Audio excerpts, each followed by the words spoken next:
3. संदेश अच्छे कम करने के लिए सात्य ही शास्त्र। संदेश अच्छे कम करने के लिए सात्य ही शास्त्र।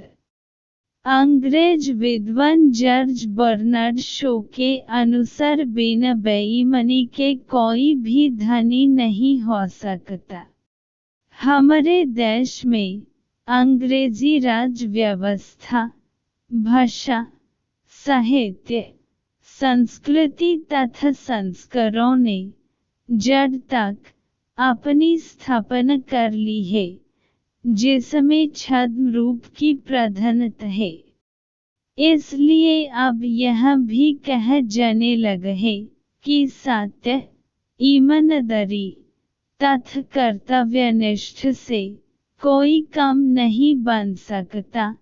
दरअसल हमारे यहाँ समाज कल्याण अब राज्य की विषय वस्तु बन गया है, इसलिए धनिक लोगों ने इससे मुंह मोड़ लिया है।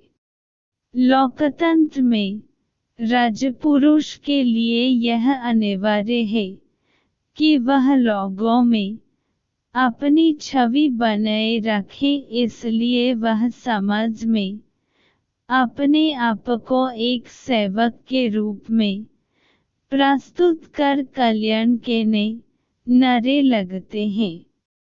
वह राज्य से प्रजा को सुख दिलाने का सपना देखते हैं, योजनाएं बनती हैं, पैसा व्यय होता है, पर नतीजा फिर भी वही ढाक के तीन पात रहता है। इसके अलावा गरीब, बेसहारा, बुजुर्ग तथा बीमारों के लिए भारी व्यय होता है, जिसके लिए बजट में राशि जुटाने के लिए तमाम तरह के कर लगाए गए हैं।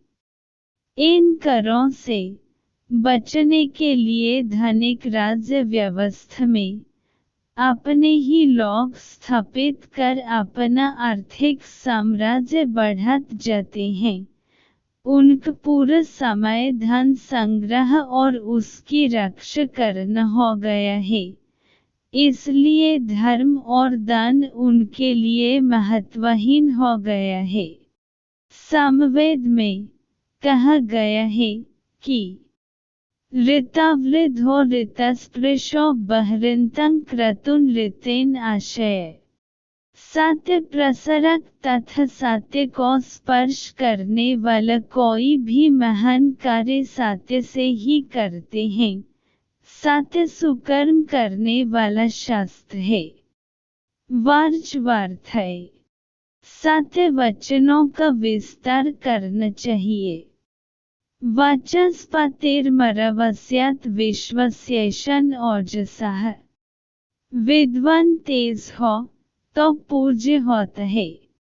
कहने का अभिप्राय है कि हमारे देश में सत्य की बजाय भ्रम और नरों के सहारे ही आर्थिक, राजकीय तथा सामाजिक व्यवस्था चल रही है।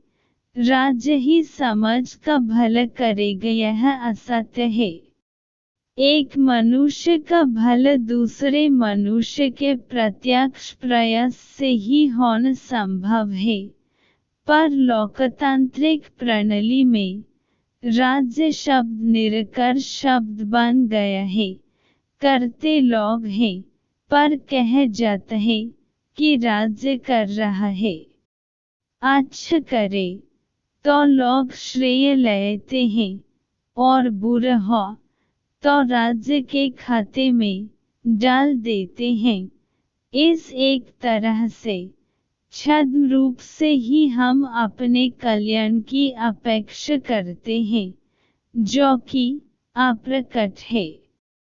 भारतीय अध्यात्म ज्ञान से समाज के परे होने के साथ ही विद्वानों का राजकीयकरण हो गया है। ऐसे में असत्य और कल्पित रचनाकारों को राजकीय सम्मान मिलता है, और समाज की स्थिति यह है कि सत्य बोलने विद्वानों से पहले लोकप्रियता का प्रमाण पत्र मांगा जाता है। हम इस समय समाज की दुर्दशा देख रहे हैं, वह असत्य मार्ग पर चलने के कारण ही है। सत्य एक ऐसा शस्त्र है जिससे सुकर्म किए जा सकते हैं।